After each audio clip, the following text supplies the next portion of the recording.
নমস্কাৰ বন্ধুসকল, আজি আমি যাবলৈ ওলাইছোঁ মণিকাঞ্চৰ ৰংগক্ষেত্ৰ শ্ৰী শ্ৰী আউনীআটী সত্ৰ মাজুলীত অনুষ্ঠিত সদৌসম ভিত্তিক ভাওনা সমাৰোহলৈ। বৰ্তমান আমি আছোঁ নিমাতীঘাট যোৰহাটত। ইয়াৰ পৰাই আমাৰ যাত্ৰা আৰম্ভ কৰিম। এয়া ফেৰীসমূহ ৰখি আছে মাজুলী যাবৰ বাবে। তাৰ আগতে ব'লক আমি ফেৰীৰ টিকট কৰি লওঁগৈ। ফেৰীৰ টিকট কৰি লৈ আমি যোৱা ফেৰীখনৰ দিশে আগবাঢ়ি গ'লোঁ। এয়া ফেৰীৰ ওপৰত বহি আমি তিনিও পণ্ডিত ব্ৰহ্মপুত্ৰৰ বুকুৰ মাজেদি নি মাজুলীলৈ ওলালোঁ। ফাইনেলি বন্ধুসকল, আমি আহি মাজুলী কমলাবাৰী ঘাট পাই গ'লোহি। তাৰপিছত আমি চিধা ৰুমলৈ আহিলোঁ, য'ত আমাক থাকিবলৈ দিয়া হৈছিলে। তাত অলপ দেৰি আৰাম কৰি আমি প্ৰতিযোগিতাস্থলীলৈ আগবাঢ়ি গ'লোঁ। দেখিছেনে বন্ধুসকল, প্ৰতিযোগিতাস্থলীখন ইমান সুন্দৰকৈ সজাই তোলা হৈছে। এতিয়া হৈ আছে প্ৰথম দৰ্শনী নাট ৰূপমাংগদৰ ধৰ্ম পৰীক্ষা।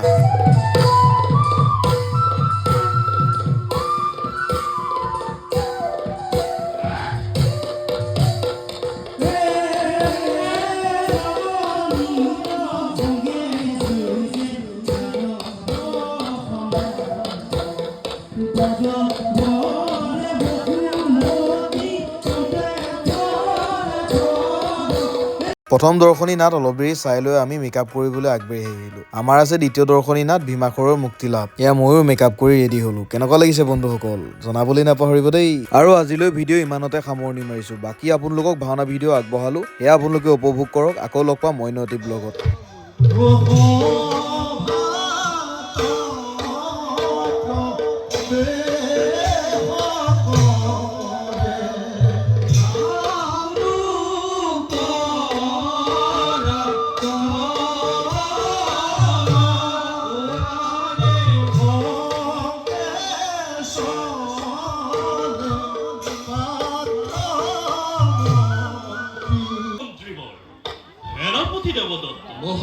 সেনাপতি কৰে নেকি কোনো শত্ৰু আমাৰ ৰাজ্য আক্ৰমণৰ পৰিকল্পনা?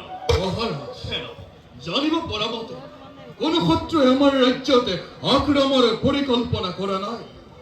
কিন্তু আহে যদি কোনোবা শত্ৰু আমাৰ ৰাজ্যতে এই দেৱদত্ত